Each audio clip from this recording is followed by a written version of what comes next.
by an English and a Mexican, or Irish woman and a Mexican. Yeah, I suppose it's sitting in an apartment in America. Multicultural, right there.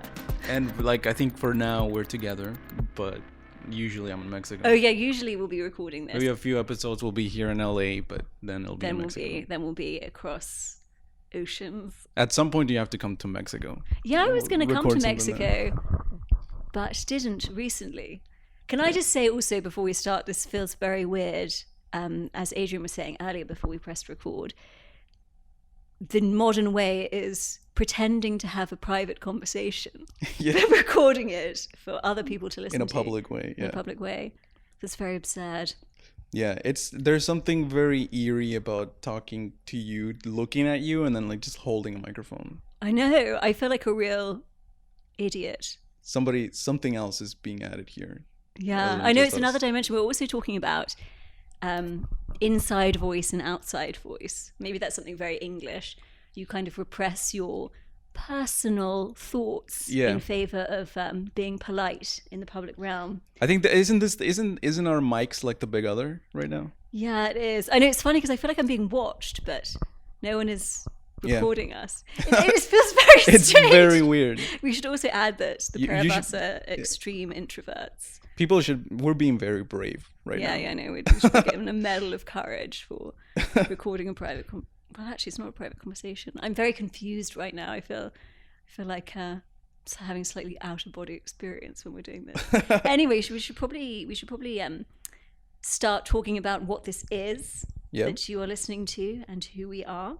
Sounds good to me. So this is a podcast that we are going to call Estranged, correct? Mm-hmm. Yes, we were talking about potentially some other names, but Estranged is a good name, and Adrian came up with that, so congratulations. Yeah, and it's also, it's estranged, but it's also with the parentheses, just strange. Strange. And we think it's a good sort of representation of being a millennial. Yes, we are.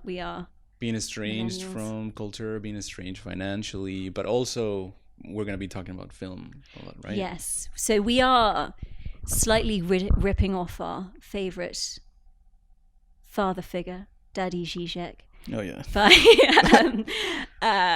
looking at film not from a critical or artistic perspective necessarily, but using a film per episode to launch a conversation into ideology, kind of looking at things from a slightly more philosophical perspective and how contemporary ideology is reflected in the technology that is film. Yeah. And there's basically two types of film, right? There's ones that are within ideology, and then others that are representing ideology. Yes. Straightforward. Yes. And I feel, this first film that we're going to talk about, and before we talk about it, we'll talk about a bit more what our motivation is for having these conversations and looking at film in this way, and what doesn't qualify us to have an opinion about this field.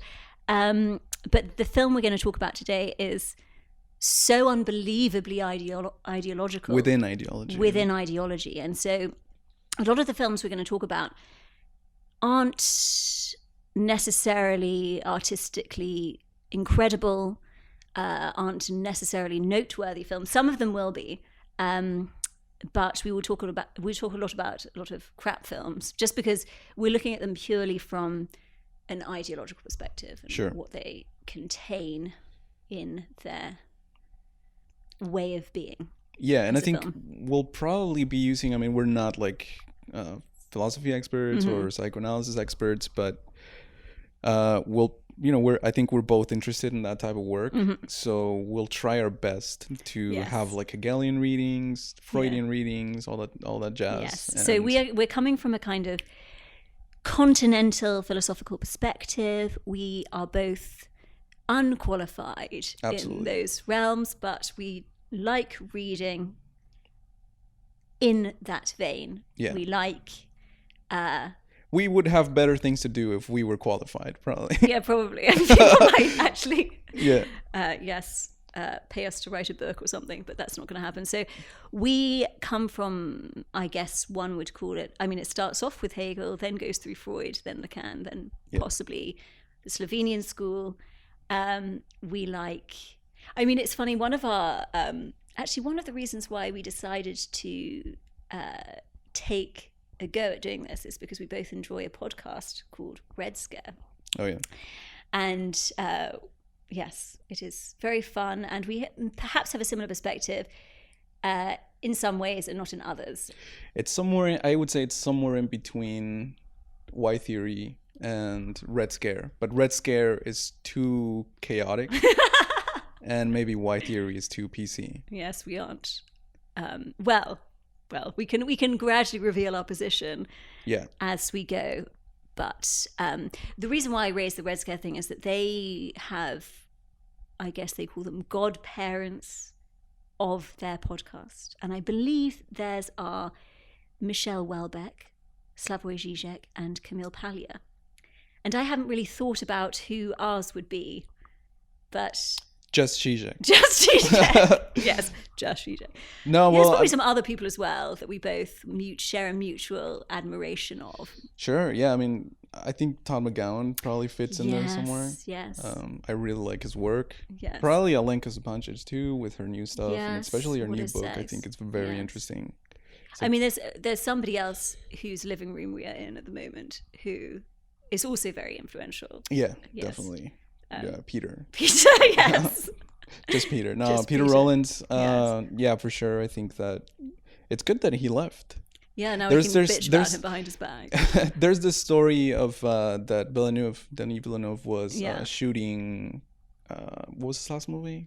Blade Runner. Blade Runner, yes. And Ridley Scott shot the first one. Yes. So that Scott went to the film set of the new Blade Runner, and that Denis was like shooting, and he was like in the camera. He was behind the camera, and then Scott was behind Villeneuve, just like looking into him. Yeah. And he asked him. Villeneuve asked Scott, like, think of one of your favorite directors. Which one is it? And he was like, well, I like Hitchcock. I think it was. I think he said Hitchcock. And then he said, well, how would you feel if Hitchcock was just like standing right behind you looking at your work? And he understood, and then Scott left. Yeah. That would have been horrible if Peter was here. Yes. Well, I don't know. I feel like we're in friendly enough terms that I don't care if he likes it or he doesn't. Yeah. It's different. But yeah, so those are kind of maybe our references. And I think if anybody is listening to us, they might also share interests in those people. Yes. And then also we were going to, before we actually launched into a discussion of today's film, I was going to say this week, but we're probably going to be recording lots in a burst and not in week on week. Yeah, we'll do a few. We'll do a few. Talking about why now? Why are we doing this podcast in 2019? And then later we'll, after we've answered that question, perhaps say who we are and why we are eminently unqualified to talk about this topic. So why are we doing this podcast? Well, aren't we at some kind of tipping point where films are starting to show ideological ruptures? Precisely, I think the films that are within ideology, they're starting to show signs of like tear points. Interesting. I mean, I was thinking that I had started to notice, certainly like the film Today, things that were becoming so ideologically clear about our contemporary condition.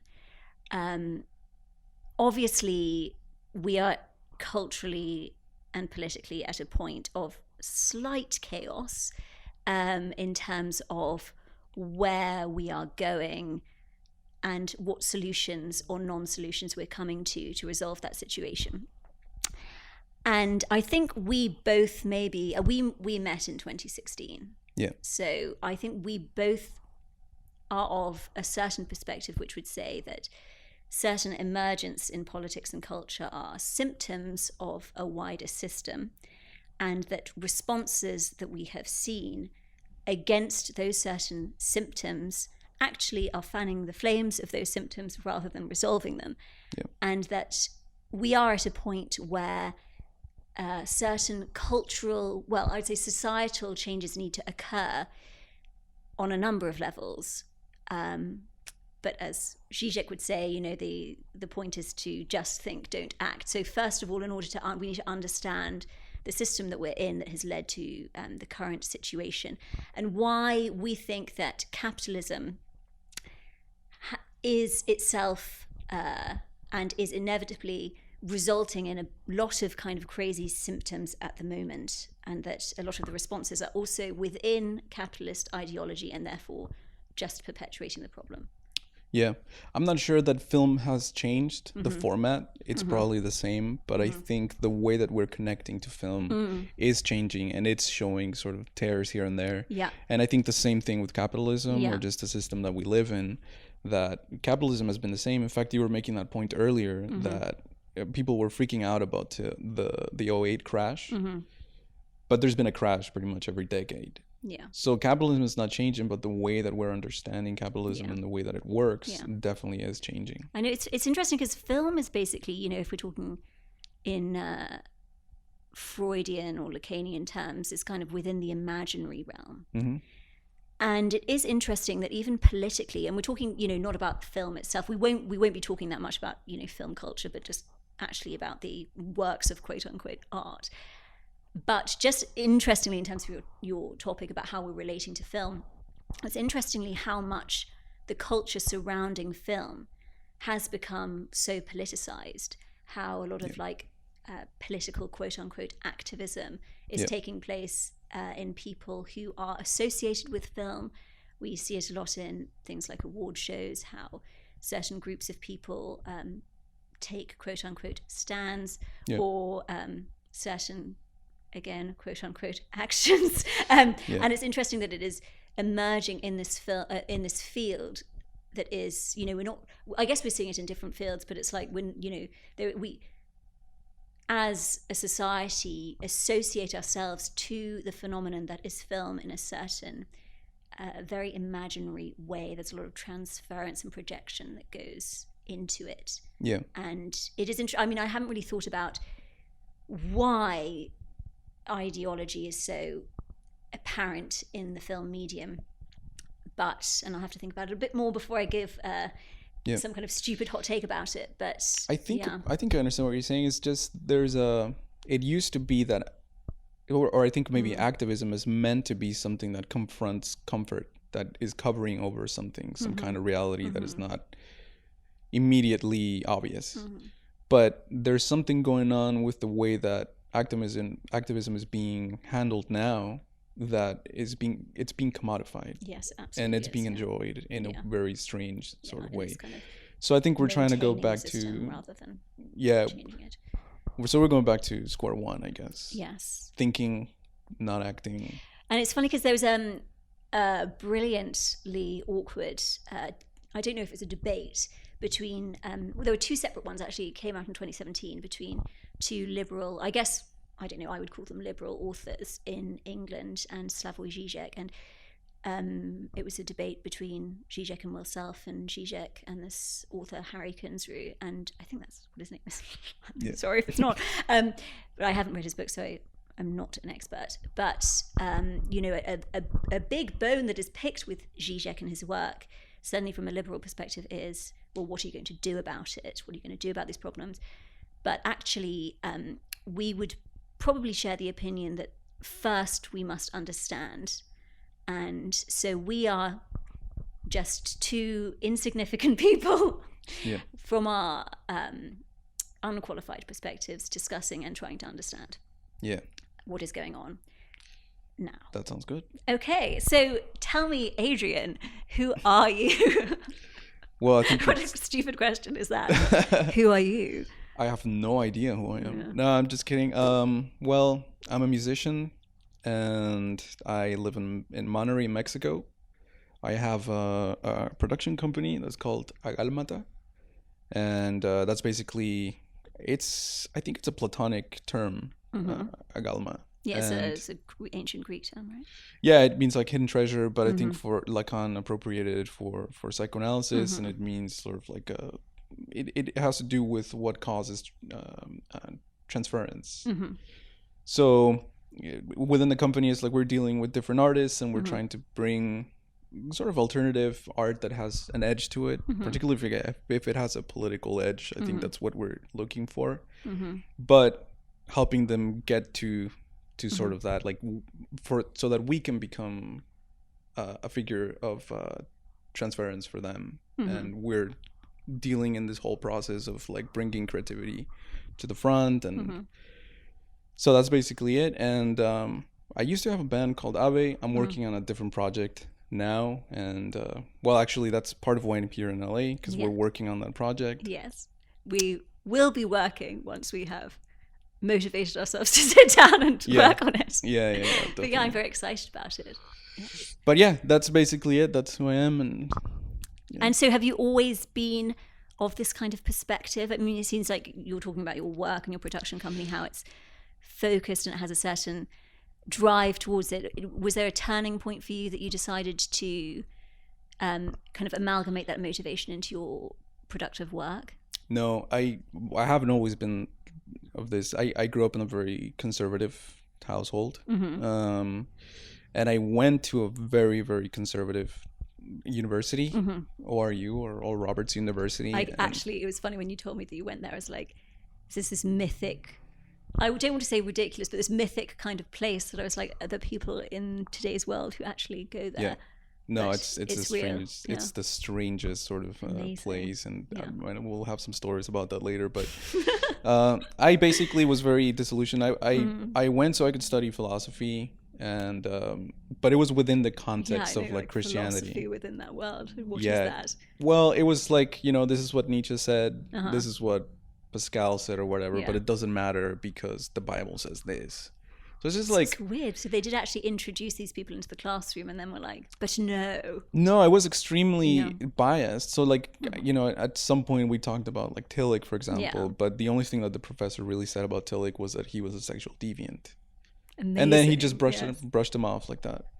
And well, the funny thing is like we are all within ideology, so that's just a bit more apparent. But certain organizations are maybe a bit better at lying or being less obvious that they have certain biases. I don't know, but that seems like a very obvious. Yeah, so I became very disillusioned with what I was learning from philosophy, so I decided to kind of take it into my own hands. Yeah. So actually, coincidentally, that's when I started getting into Peter's work, because it was within that whole realm of like Christianity, but Peter's whole project is like exiting Christianity.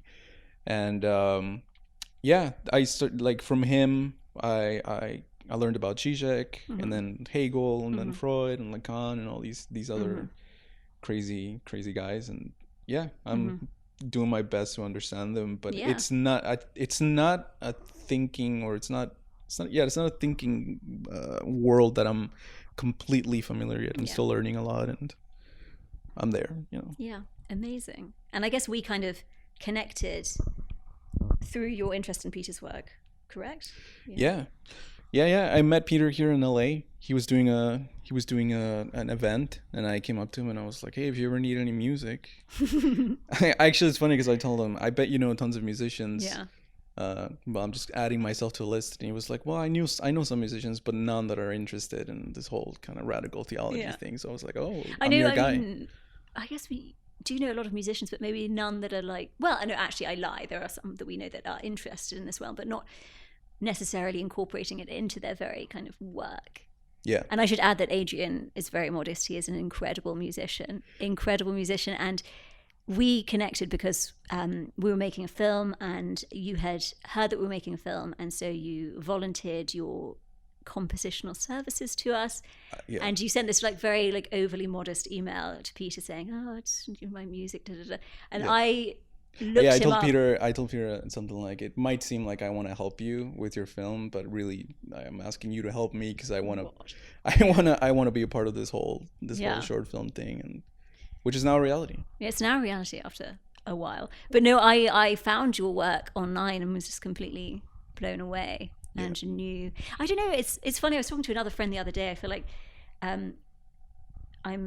he said these words and I'm kind of copying him, but at the same time, a very good judge of character and also extremely naive and over-trusting. But I'm not saying that I have a talent in that realm, but I could tell from your work that you were, even though it was kind of like a completely different tone to what we were going to use in the film.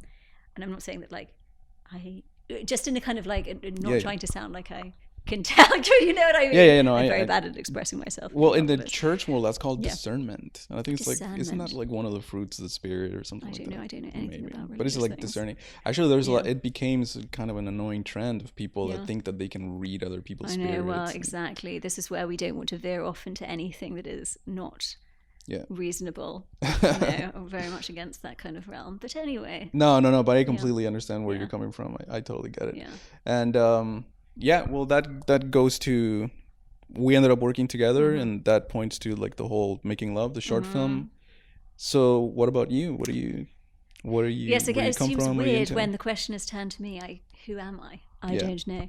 So I am basically a filmmaker, I would say, mostly a filmmaker. I write. I've done various other things in my past. But why am I interested in this kind of realm, this kind of thought process, this kind of philosophical approach? I think it actually comes from the fact that I studied languages as a younger person. And also languages is how I got really into film. Because I'm quite lazy, I realized as a teenager that a way to get very good at a foreign language was to just watch 5 movies a day. Yeah. Just sit there and watch movies. So that's how I got into film. And then I studied modern languages at university. And as part of my degree, I studied in France at this place called the ENS. There's various branches. I studied at the one in Lyon, but ENS is basically a school out of which most of these perspectives originally emerged. Yeah. So I just have kind of grown up academically in that world. So I just, as a lay person, after I left university, have just had a continued interest in reading for quote unquote pleasure in that field.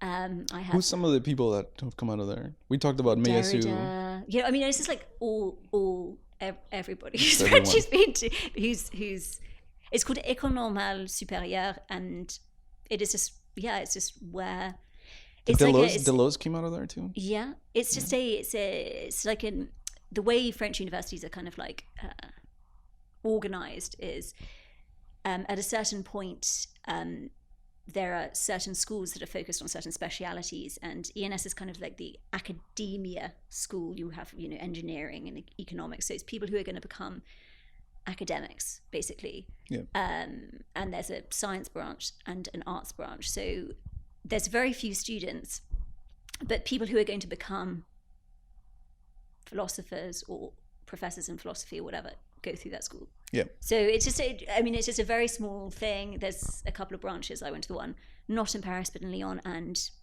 so I just feel like I've been inculcated in that perspective. But your passion is for film. Yeah. And did you ever think about going to like that? I mean, that school or a similar school? No. So I was just at university in the UK, and my director of studies suggested that I went, and there was a time when I wanted to become an academic, and I decided against it. I decided to do something else for various reasons. Yeah. I don't, I prefer, and Peter's the same, I prefer to be making things in the public realm. Yeah. I prefer to be, I don't know, there's something like artisanal about it rather than commenting on. And maybe there's a certain like youth naivety thinking that like, commenting on is pointless, and I would be more inclined now to be more interested. But I think also I kind of overdid it in my studies. I just wanted to do something practical after just working too hard for too long. And we will talk about millennials and work. That's a whole other topic of conversation that's quite an interesting one.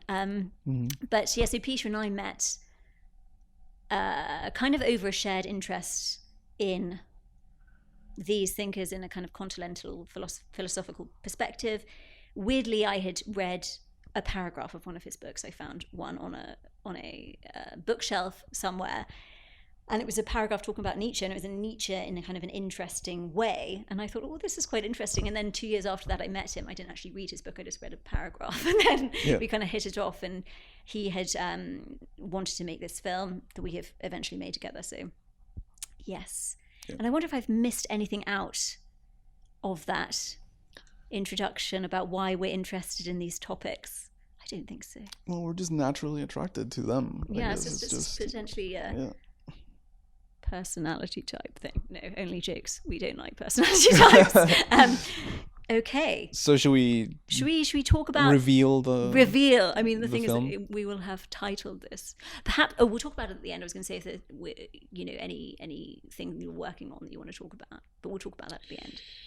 Yeah.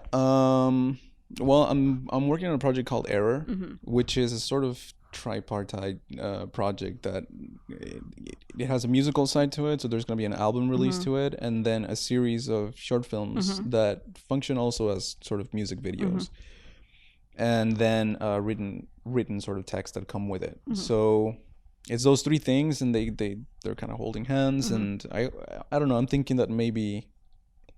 Probably some kind of website is going to come up later this year, that holds the whole thing, all three parts. Yeah. But yeah, I mean, I can't really plug it realistically right now. Okay, yes, exactly. No I guess this actually, though, just having talked about that was something that I was going to say earlier that I completely forgot about as to why now we are talking about this topic and why perhaps you are bringing out this directional kind of project as well, Error. And I think something that really caught our attention in the last year was the mischaracterization of continental philosophy, of this perspective, throwing it out as quote unquote cultural Marxism, which we think is actually just a conservative conspiracy theory. And actually that we need to, in the public realm, rescue this perspective and show, I don't know, especially in America, but this ideology is kind of throughout the Western world, that there is an answer already in existence that is somewhere different from traditional conservatism and quote unquote liberalism.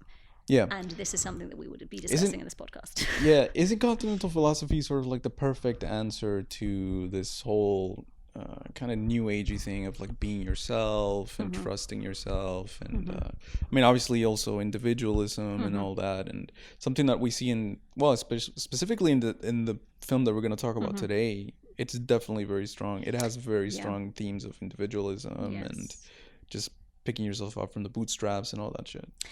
Well, shall we launch into a discussion of this film? Yeah, let's do it. And the film, drumroll, is La La Land. La La Land. And we are in La La Land appropriately today. Both of us had quite a visceral reaction to this film. Sure. I would say. Yeah. We actually refreshed our memories and were watching it last night. And we were kind of dumbfounded. Yes. It's funny because I saw it at the cinema in 2017 and had not personally liked it. Although, again, we're talking from an ideological perspective. Artistically, of course, it is, quite a feat, and it is very quote unquote well done. It looks amazing. It looks amazing. Taste wise, I'm not too much of a fan of the music, but I'm not that much into musicals personally. Yeah. That's a whole different thing. That's a taste thing. But so you're not into like Singing in the Rain and all that? No, I'm not. I have to say, I in a former life was a teacher in a certain high school, and I took some boys on a trip to see Les Miserables, and I can't bear it. It's a Marmite thing. It's like you either like musicals or you don't. So your favorite, like, do you like that part in Monty Python when I think there's like the king has like a wimpy son. And he always wants to break into song, and the father just doesn't let him. The music is about to start. Yes, maybe it's something to do with being English. It's like, no, we will not express our feelings. Right, so, I mean, there's so much to talk about with this film. I mean, we'll get on our little ponies, high horses about this, because, I mean, where do we even start? I feel like we need to arbitrarily... Well, I think perhaps a good point to start is how this film kind of expresses a whole phenomenon that I feel, or I don't know if it is the case, but we feel, I don't want to speak for you, is repressed in the West. Yeah. And that is that we are also within ideology. It is not just communist China or I don't know, radical Islam or something. We are also within ideology. With the semblance of like complete freedom. With the semblance of the freedom. semblance of hedonism and just like complete enjoyment, but not. And La La Land is a film that very well expresses ideology in the West. Do you want to dive into a little bit of how this film expresses contemporary ideology in a kind of quite extreme way? Well, I thought it was very interesting that I don't remember almost anybody else in the film except them two, Emma Stone and Ryan Gosling. It almost, the film feels very sort of like sealed against other people. And, you know, I think there's a sister there. I think John Legend comes out in it as well. And but most of the movie is just like focused on them two and not really relying on anybody else. And their love, their relationship is like that as well. Yes, it's a very kind of commodified relationship, and it is nominally a love story, but it really isn't. It's about work over love, success over love, throwing somebody else under the bus for love. And there's something profoundly anti-capitalistic about love. Which doesn't come through. Which doesn't, and you know, almost being in love is a way to say fuck you to the utilitarian commodification of everything that seems to be happening now. It's love co-opted by sort of ambition. Ambition, yes. Should we talk about? I mean, this film is kind of made by a very kind of the prodigal son of Hollywood now. And he's a very talented director, and almost part of the reason why I'm kind of so disturbed by the film is it's so artistically brilliant that it delivers this kind of quite horrible message and very damaging message within a perfectly baked cake. And almost in order to be so within the Hollywood system, and there's nothing wrong with the Hollywood system in and of itself, one has to be so embedded in ideology. Do you think that it would be so well concealed, the sort of individualistic, neoliberal sort of personalities that these guys have, if it wasn't in LA? Because isn't LA... Well, LA is kind of, especially these days, the pinnacle of kind of neoliberal fantasy. Yeah. And the irony is it's kind of like a wasteland with nothing in it. I kind of love it for that. It's just a complete shithole, but an amazingly crap place that is just... But it does have some beautiful parts, and I mean, just like the colors that are in the movie. I think it's a pretty good representation. I mean, obviously, it's sort of like it's a magical, I think, representation of LA. Yeah. But it's also not completely unrealistic, and yeah, I mean, LA is the way it is because of fantasy, and the fantasy is that you can be famous and that you can be the chosen one and liked by everybody. Which seems to be the motivation of the lead character in the film.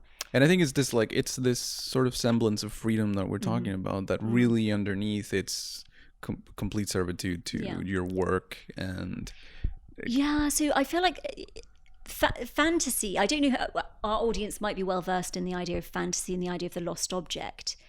But this film is kind of a celebration of the pursuit of the lost object, and the lost object for the main character Mia is quote unquote becoming a famous actress.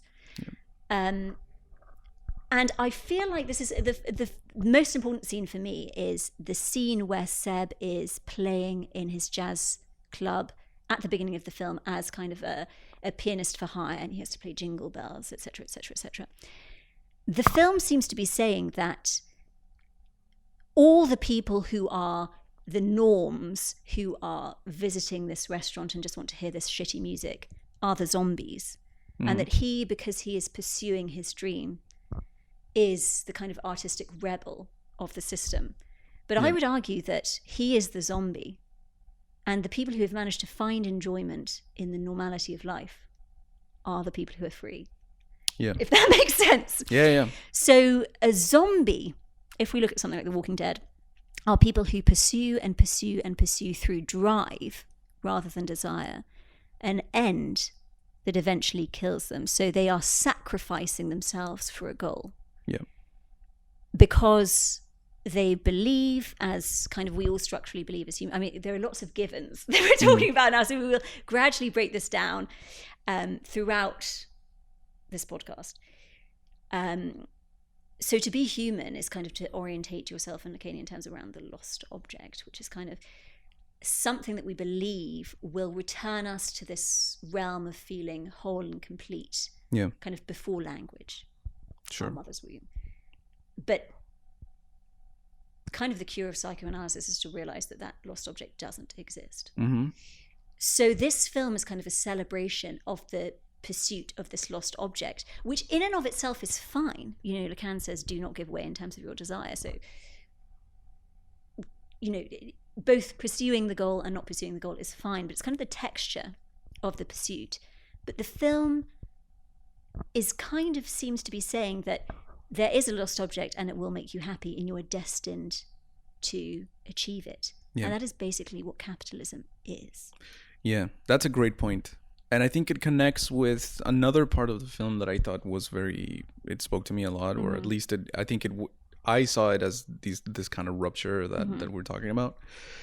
And it's this sort of like surreal sequence where they go to the observatory. Yes. And the ceiling becomes sort of like the universe, and they start floating. And like, I think it's sort of perverse that arguably it's the part of the film where they realize that they're in love. Yes, the first I think that like moment. At least it's like the strongest expression of like them just like falling in love, because obviously they like each other up to that point, but I think maybe it's the time. I don't remember if it's the first time that they kiss or whatever, but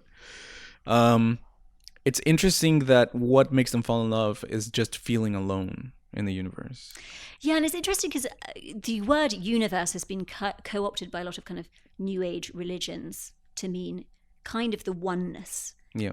The universe, I mean, from a scientific perspective, the universe is this kind of chaotic nothingness. But for some reason, in terms of it has being. It has this kind of, for a lot of people, the universe wills me to do this, or the universe is telling me to do this, as if we've certain, you know, perspectives have replaced the word God with universe.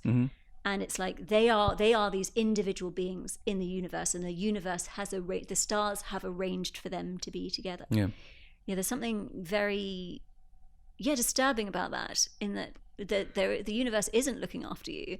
Yeah. There is no answer. There is no meant to be. There's no magical force, and it is the kind of belief in those things that allows us to perpetuate this very unfair system that is at a point that needs redressing. Yeah. And I think that they're sort of like their character, the way that they act with other people, it really does feel like that. Like if they're like if they're hermetically sealed from the rest of the people that come out. And I think that with one of the things that we were saying at the beginning is that they're not very nice. They're not very nice people, like the characters. And again, there's nothing wrong with being an asshole. There's nothing ideologically wrong, but you're completely right about the idea of the only other characters in this film are hollow beings that are just getting in these characters' exactly way. I mean, there's a point that Slavoj Žižek made recently about certain political perspectives that have emerged under the name of activism recently, that are an excuse for bad behavior. And there's a lot of ways that we can see this in various aspects of pop culture. It's kind of owning your assholery, and you kind of can get away with being horrible. Yeah. But there's a scene where, and again, it's like there's nothing wrong with being horrible in and of itself, but it's kind of a textural thing in terms of what the underlying ideological underpinnings of this film are.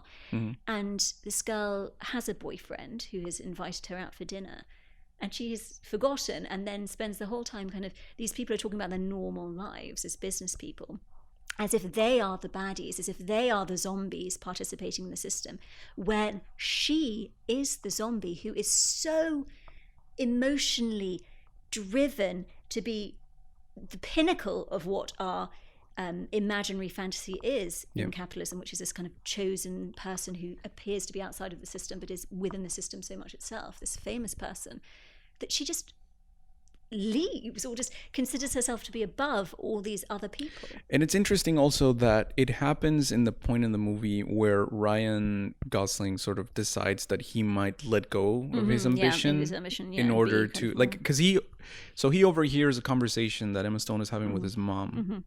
And it's kind of like disappointing. It's maybe a little bit embarrassing. Like, oh, he doesn't have like a steady gig, and you know, he's looking for work or whatever. So he hears that, and he cares enough to start a steady gig that he doesn't necessarily like, but he does it for her, and that encourages her to leave him. Yeah, I know, which is true. She's so imbued with this belief that there's something that she's supposed to do, some dream she's supposed to achieve that will make everything all right and will make her happy.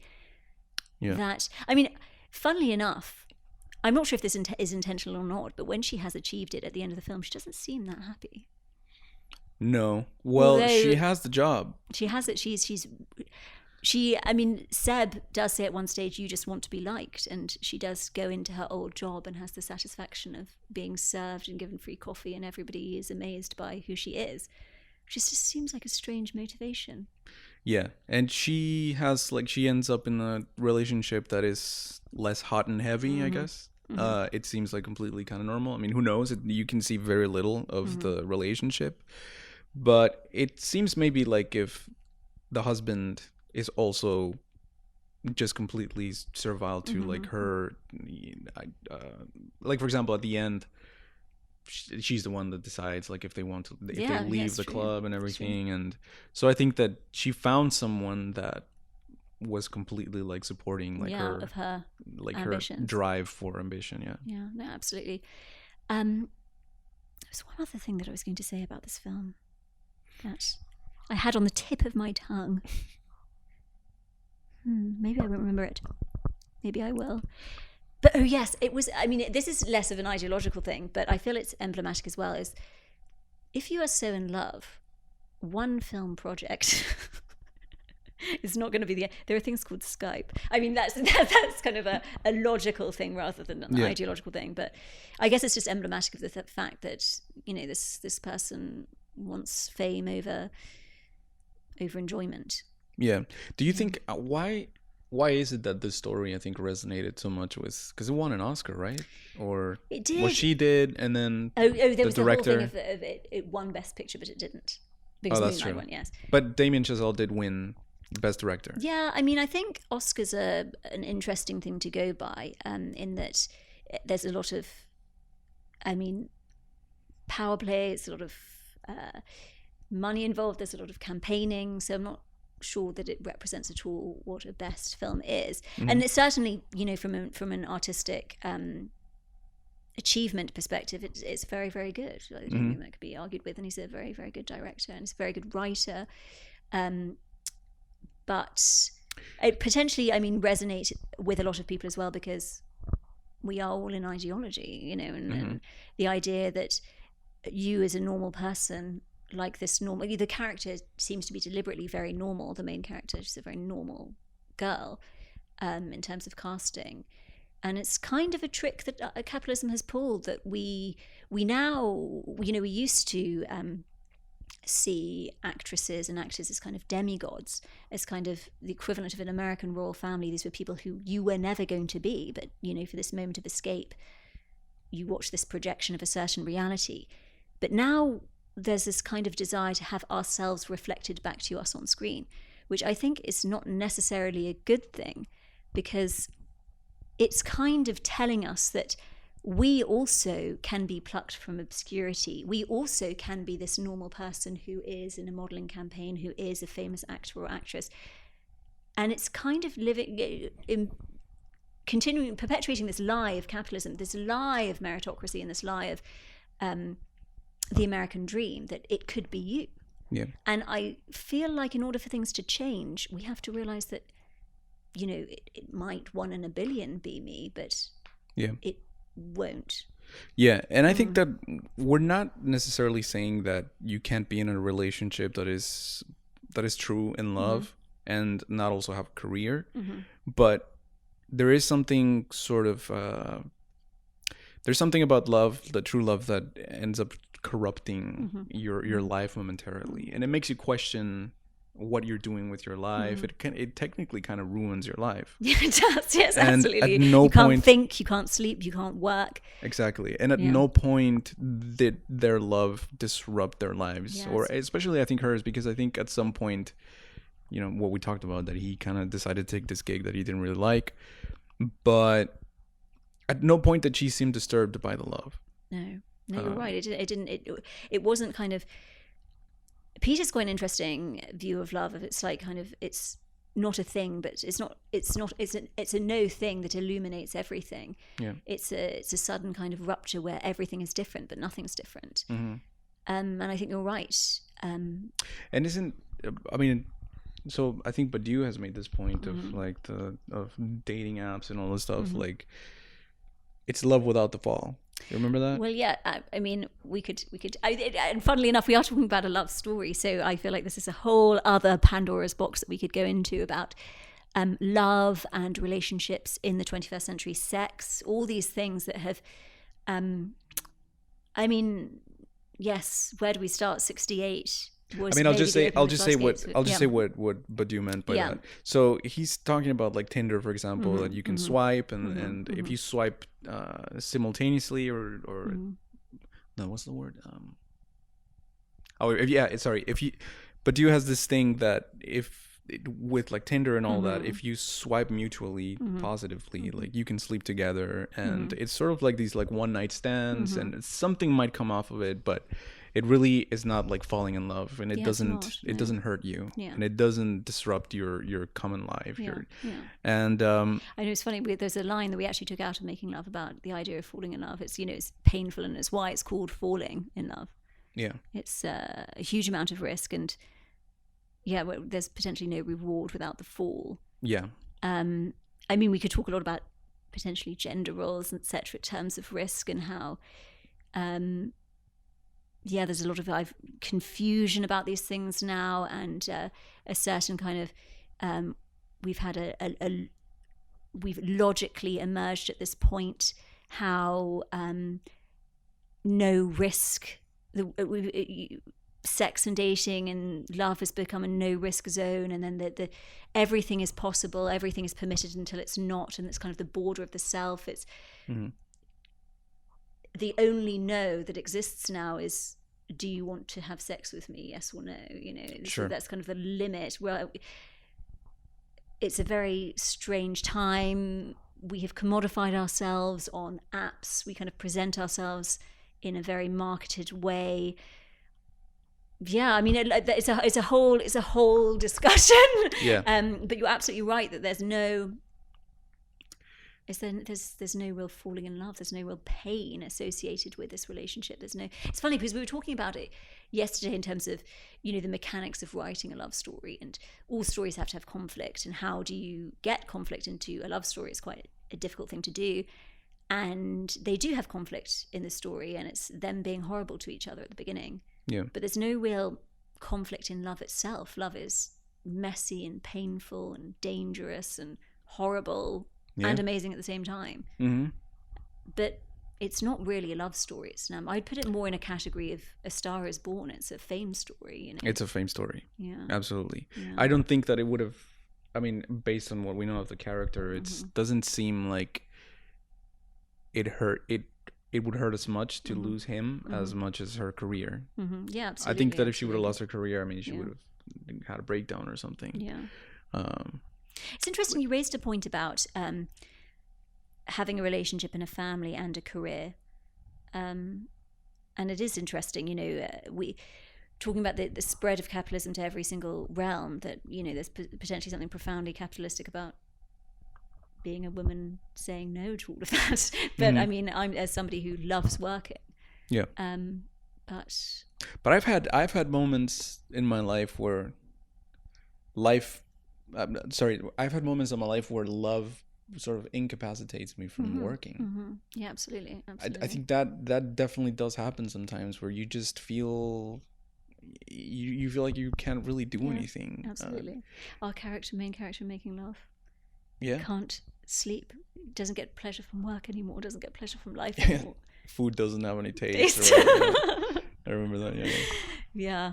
So no, absolutely. And I think, and we can maybe conclusively say that it isn't a love story in the traditional term. I think that would probably be the main point, that it's not a love story, but it presents itself as such. It represents itself as such, and it's a story of success. It's about being famous. And what is being famous, and why is being famous so important to us at this time, and why has, it's a film about Hollywood. And why has film, a film about film, and why has film taken on this real charge in the world we live in? I think don't have the answer to that, but I think it has to do with the sort of metonymic relationship that we now have to capitalism, and it's that we don't necessarily relate to things directly. It has to be through something else, and like we're not relating to love directly. We relate to it through our careers and our ambition and all that stuff. So I think that it has that same thing of like the semblance of freedom. It has the semblance of love, but really it's about something else. And I think this is something we're going to talk about a lot over the course of these podcasts, is semblance. There's a lot of things today in 2019 that are masquerading as things that they are not. And I think, that it's a real problem in capitalism. Capitalism, the greatest trick the devil pulled was to make as if it didn't exist. And it's almost the ideology of capitalism is the greatest trick it ever pulled is to convince us that we aren't within its ideology. That we are free. And almost, the things that it promotes us to do. Capitalism sort of puts forward this idea that it's the obvious answer, or it's the obvious ground through which we exist, or it is, it's natural, and it's inevitable. It is what happens when there isn't ideology. there's communism over there, and then we live in a world where we don't have ideology, and therefore capitalism has emerged. And I think we'll go deeper into that maybe in other podcasts. And I'll just add one more thing. I think it seems like perverse that it shows the relationship as impossible, and it almost makes you feel like if you accept their breakup together with them, because you think that it's the couple wasn't compatible or whatever, and I don't think that that's necessarily true. I think that it's because of she was completely possessed by the whole idea of like furthering her career. That's why their relationship didn't work. And I think there's the passage at the end that maybe I have a stone cold heart, but it seems like it's supposed to evoke a real tragedy. And love stories are about potential, and a lot of love story films that are tragic. I mean, something like Call Me by Your Name, I personally cried for about 45 minutes at the end of that, because it is the wasted potential. And this relationship that they could have had if at that given time things were different. A Star is Born. I know a lot of people don't like A Star is Born, but I personally watched it at the cinema 4 times because I felt like it was a way that I could project certain of my own issues and have a good cry on somebody else's behalf.